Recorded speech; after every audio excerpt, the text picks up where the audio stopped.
Hello friends, स्वागत करता हूं मैं आपका मेरे YouTube channel Saurabh ji education पर। आपका बहुत बहुत स्वागत है। और आज हम एक बहुत ही इंटरेस्टिंग और बहुत ही मज़ेदार टॉपिक आपके सामने लेकर आए हैं, और वो है रासायनिक अभिक्रियाएं। पिछली वीडियोस में मैंने जो परमाणु और अणु थे उसके सारे क्वेश्चंस करवा दिए थे। आज हम देखेंगे जो चैप्टर है हमारा रासायनिक केमिकल रिएक्शंस।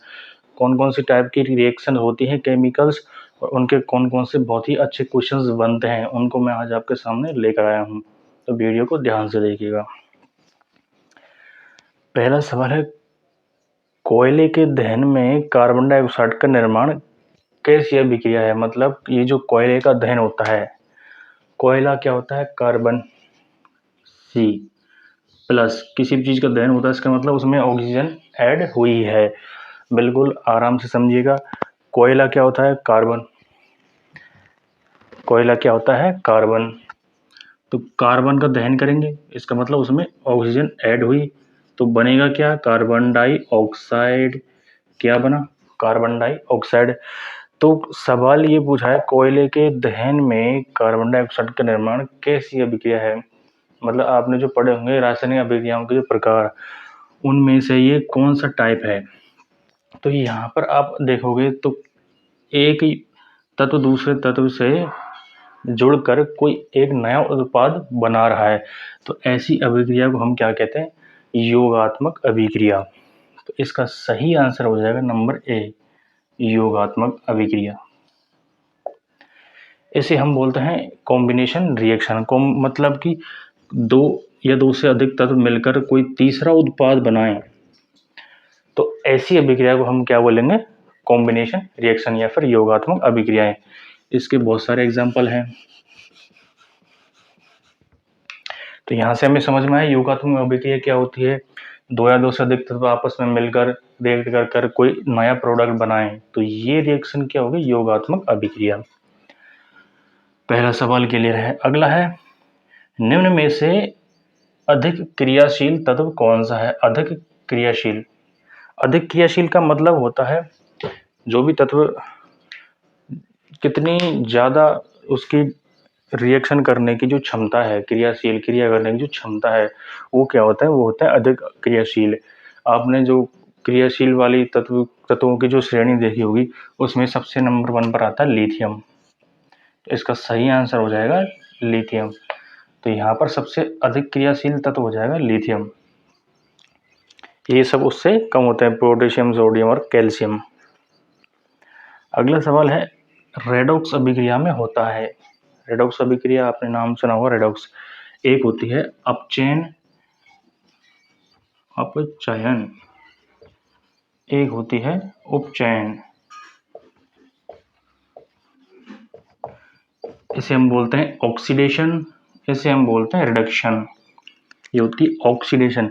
अब ऑक्सीडेशन से नाम से हमें इसको कैसे डिफाइन करेंगे, इसका मतलब इसमें ऑक्सीजन का ऐड होता है। इस अभिक्रिया में जो उत्पाद बनता है उसमें ऑक्सीजन का ऐड होता है, जो कि ये रिडक्शन है, उपचयन है, इसमें क्या होता है, ऑक्सीजन का लेस होता है, इसमें ऑक्सीजन बाहर निकलती है।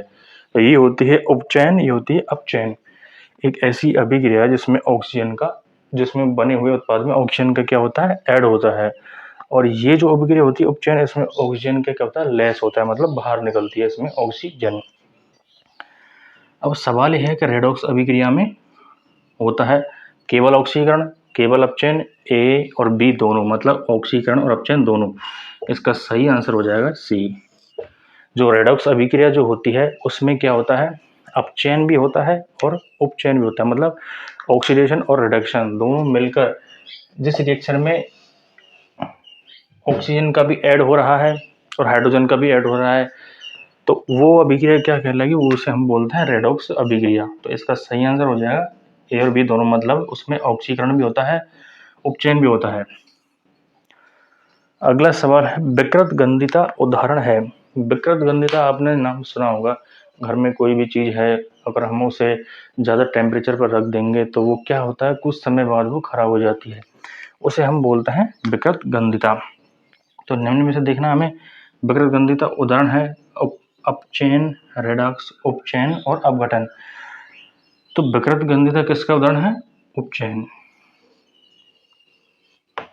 ऑक्सीडेशन जिसे हम बोलते हैं विकृत गंधता। कोई भी हमारे जो खाद्य पदार्थ है अगर उसे हम लंबे समय तक रख देते हैं तो वो क्या हो जाता है, सड़ जाता है। इसे हम क्या बोलते हैं, विकृत गंधता। अगला सवाल है, बर्फ का पिघलना किस प्रकार का परिवर्तन है। आपने 2 टॉपिक पढ़े होंगे, रासायनिक परिवर्तन और भौतिक परिवर्तन। क्या होता है रासायनिक परिवर्तन, भौतिक परिवर्तन। भौतिक परिवर्तन क्या होता है, भौतिक परिवर्तन में किसी भी तत्व या पदार्थ की जो अवस्था में परिवर्तन आता है, उसके आयतन में परिवर्तन आता है, उसकी आकृति में परिवर्तन आता है, तो ये सब क्या होता है, भौतिक परिवर्तन। या फिर किसी तत्व की जो रासायनिक संगठन है उसमें परिवर्तन आता है तो उसको हम बोलते हैं रासायनिक परिवर्तन, केमिकल चेंजेस। जैसे अभी हमने देखा C+O2 is equal to CO2, दोनों तत्वों के केमिकल जो इनका स्ट्रक्चर है उसमें चेंज हो रहा है, तो इसे हम क्या बोलते हैं, केमिकल चेंजेस। मतलब कोयला है, कोयला को हमने दहन किया, ऑक्सीडेशन किया, अभी मैं ऊपर बताया था, तो इससे क्या बनेगी, कार्बन डाइऑक्साइड। तो ये जो चेंजेस है इसे हम बोलते हैं केमिकल चेंजेस। जबकि इसका अपोजिट होता है फिजिकल चेंजेस, जिसे हम बोलते हैं भौतिक परिवर्तन। भौतिक परिवर्तन क्या होता है, या तो उस पदार्थ की अवस्था में परिवर्तन होता है, या फिर उसके आयतन में परिवर्तन होता है, या फिर उसकी आकृति में परिवर्तन होता है।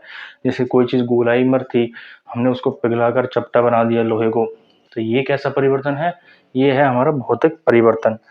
यहाँ पर देखा बर्फ का पिघलना, अब इस बर्फ के पिघलने में कोई रासायनिक परिवर्तन नहीं होता। बर्फ जो होती है H2O एस सॉलिड होती है, अगर इसको हम गर्म करेंगे तो क्या बनेगा, H2OL, H2O लिक्विड, ये होता है जल। तो इसमें इसके केमिकल स्ट्रक्चर में कोई परिवर्तन नहीं हुआ, जो जल था, वाटर था, वो ऐसा का ऐसा ही रहता है, सिर्फ उसकी स्टेट में, उसकी अवस्था में परिवर्तन आया है। यहाँ पर ये ठोस अवस्था में था, यहाँ पर ये लिक्विड अवस्था में हो जाएगा। तो इसलिए जो बर्फ का पिघलना है ये किस प्रकार का परिवर्तन होगा, ये होगा भौतिक परिवर्तन। जो बी है इसका सही आंसर क्या हो जाएगा, नंबर बी। तो ये थे आज के हमारे कुछ बहुत ही इंपॉर्टेंट सवाल रासायनिक अभिक्रियाओं के। अगली वीडियो में और भी आपके सामने क्वेश्चंस लेकर आऊँगा। चैनल को सब्सक्राइब करिए।